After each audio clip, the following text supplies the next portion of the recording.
is the Son of God. What a difference that makes, that he is not only a precious child, but he is a precious child and son of God.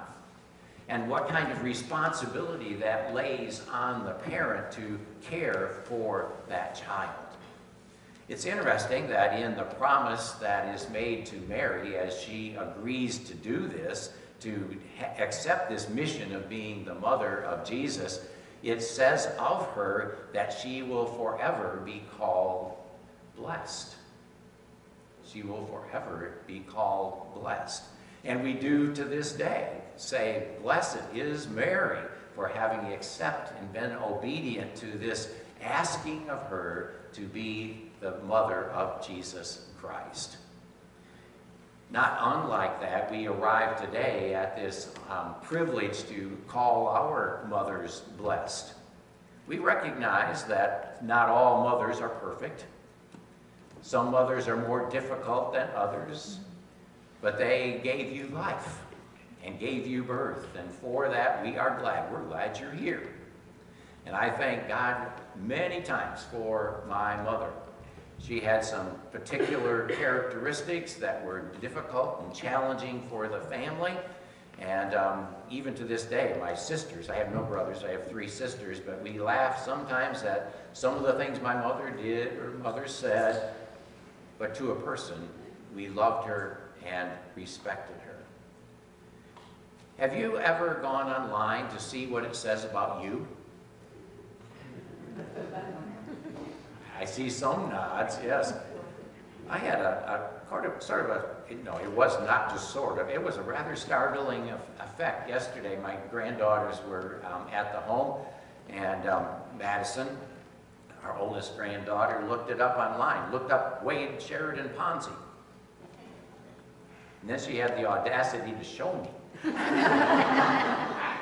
It's quite amazing all that is out there and what we can learn about ourselves and each other. But beware, it may not all be accurate. Let me give you an example. I was amazed at what was there and how accurate it was. It told my full name and by what names I might be called, and they were accurate. It gave record of my employment. It gave record of my previous addresses. It gave the names of my family, my children, my grandchildren. It gave the names of my neighbors on the street where I lived. It goes on and on and on. It told what my vocation is. But that's where they kind of went wrong. After they say that I'm a United Methodist pastor and elder in the West Michigan Annual Conference, it says 2 things incorrectly. It says ethnicity, American Indian. I'm Dutch, for Pete's sake. And of religion preference, Hindu. Now, I have a hunch that they may be in part a hook, trying to get me to go online and do some editing. And then they can get more information about me. I thought about that and I said, I think I'm just going to leave that alone and let people wonder, he's Hindu? We know from Scripture some things about Mary and Joseph and Jesus, and what we believe about them comes from this word. We know that at an early age, Jesus got lost. At least lost from his parents, and his parents thought he was lost from them, and so they kind of go in a panic. Can you imagine that? Yes, I can. Not only are they caring for this son whom they love very much, but can you imagine losing the Son of God? Where did he go? And then when they finally find him, Jesus says, well, did you not know I would be in my Father's house? There's this sense in which Jesus begins early on to display an understanding of who he is and to repeatedly tell his parents, don't forget, I know you've cared for me. I know you have raised me. I know you have fed me. I know you have clothed me. I know you have taught me well. But I also know who I am and the mission that is mine. So I wonder how often that came up in family dinners. How many times was that part of their intimate discussion as to what it was going to mean down the road, or what it means for them in the immediate time? A glimpse of this happens as the family attends a wedding in Cana of Galilee. The horror of all horrors happens for this family, and they ran out of wine. All the beverages that they assumed that they would have were gone. And here's the mystery. Mary comes up to Jesus and says, "Jesus, they are all out of wine." Did you catch Jesus' response? "Woman, what does this have to do with me?" A mother's intuition is quite remarkable. Have you discovered that? How a mother seems to understand their son or their daughter. And this is revealed simply in Mary's response to Jesus. She doesn't respond to him and does not say, "Well, that was a smart aleck response." No.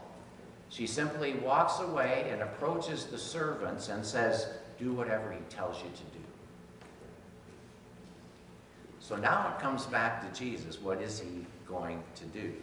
And if you know the story of the wedding in Cana of Galilee, he tells the servants, take those 6 stone jars of water and fill them to the brim with water. And then take a cup and pour it out and take it to the head server. And when he does, the first miracle, public miracle, occurs at this wedding. For now, 6 basins of water have become 6 basins of fine wine. Did Mary know what he was going to do? Somehow, she knew the powers that he had. Had they been exhibited earlier in the household? How would she ever have known to say, do whatever he tells you to do and expect a miracle? I have a hunch that Mary knows the power, the grace, the compassion, the mercy of Jesus Christ, as has been exhibited in her household. So much so that in this time of a public gathering, she can dare to say, do whatever he says. And it became public. It became public to those who were there that this man, this young man, has the power to do miraculous things. And it says, as a side note, and some believed who he was. We don't have much interaction after that with Jesus and his mother, other than the fact that it says that his family gathered as Jesus was teaching and as he was ministering to the needs of other persons who were ill or diseased. And one question is asked of Jesus, your family is outside waiting for you. And again, Jesus' response to that is, who is my family? Is he suddenly disowning his parent and his brothers and his sisters? I think instead it's not a affirmation of who his family is so much as it is an enlargement of who his family is and saying all who believe in me are my family. His family believed. But now suddenly the circles of faith have gone wide to include you and to me, recognized as his children and his family as well. But we finally get to the end of Jesus' life. And it is where we read today, Jesus is being crucified. He's still alive, but he's hung on a cross, and he's going to stay there until he dies. That was the punishment. That was the penalty that was administered to thieves and criminals of all kind. And as Jesus had gone through a farce of a trial and is now being killed for basically false accusations, he hangs on a cross and he suffers. He sees his mother and he sees her friends, her relatives, and he sees a few of his disciples gathered there. And that's where we hear the words that I read to you this morning. Mother, here is your son. To John, he says, here is your mother. Again, there is no record of the conversation, but I do believe that with the compassion and the care that Jesus has for family, his mother, that there must have been an intimate sharing in conversation with Mary. It's not recorded in Scripture, for the writers of this were not present when that conversation occurred, but you can use your imagination easily with me and imagine that a few days prior to all of this Passion Week busyness and chaos and accusation and torture and crucifixion, that Jesus took his mother aside. Mom, this next week is going to be horrible for you. You may remember, Mom, what the prophet Simeon said at my birth, that this baby, this person, is going to be a source of pain to you. And I hate to tell you that that pain is going to be maximized this week. And he may have gone into detail to say that he is going to be killed. And I'm sorry you have to witness that. But it will come ultimately with a victory. So please understand. Please care for me. Please pray for me as you have all of the years of my life. But pray this week that I'll be strong. Is that too far a stretch for you to kind of get your head around? I hope not, because I believe Jesus and his mother had a very special relationship. I trust you do too. When my mother passed away, a couple things came to mind later that I said to myself, my mother was a person of prayer. She not only prayed for me, but she prayed for the places I went. She prayed for the places that I went to school. She was one who prayed for Asbury College and Asbury Seminary, and she prayed for the churches where I was serving. And what came to my mind in her passing was, who's going to take her place? Who's going to be praying for me? Who's going to pray for those places? And I kind of made a personal commitment that I could pick that up. I can pray for the church. I can pray for that seminary. I can pray for that college. But it came out of a model that my mother gave me of being a person of prayer. And so Jesus, knowing this terrible week that he was going to face, I can imagine him going to his mother, who has cared for him and prayed for him and nurtured him and protected him and helped him to grow up to be the man that he is. He says, pray for me this week, Mom. It's going to be awful. No mother, no father expects to see their child die. Whether it be accident or illness or disease, execution. To be witness of your beloved son or daughter, in this case, Mary, watching Jesus suffer and die on the cross. Oh, the heartache and the pain that she must have witnessed. But those last words of Jesus to her, simply saying, Mother, here your son. And to John, here is your mother. What is conveyed in that is this loving compassion and understanding that Mary is going to need someone to care for her. Joseph is apparently off the scene. already preceded everyone in death, so he's not around. Who is going to care for this woman now? It's interesting that he doesn't commit her to the care of other brothers and sisters. John isn't of the blood relationship, but it is to John that Jesus entrusts the care of Mary.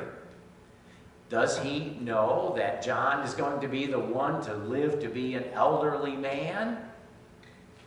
It is he that gives pen to the book of Revelation and has understanding of all that is to come. He is the one who takes Mary into his household and cares for her until her death, whenever that might be. Does Jesus have that understanding that he has the means, he's going to have the longevity of life to care for this mother capably until the end of her life? I dare to say yes, he does. And rightfully then entrusts the care of his beloved Mary, mother, to John. We have a care and a privilege, a responsibility to care for those who are our parent. And we find that challenging, don't we? As we call ourselves the sandwich generation, we're not only caring for children, but now we're caring for parent too. That's no easy task. I hope I'm a nice old man.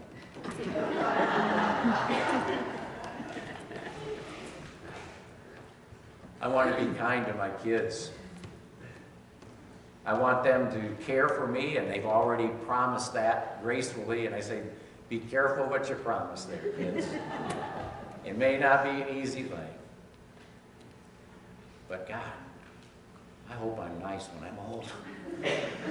They deserve for me and Patty to be nice to them as they show compassion and care for us. We have that privilege to care for those who are the generation before us. May we do so gracefully and kindly and mercifully and generously and lovingly, to make those decisions that are hard, to be sure, but to do so out of love. And so we conclude with this marvelous word, as simple and yet as compassionate as it is, that reveals the heart of Jesus. Mother, here is your son. Son, John, here is your mother. Amen.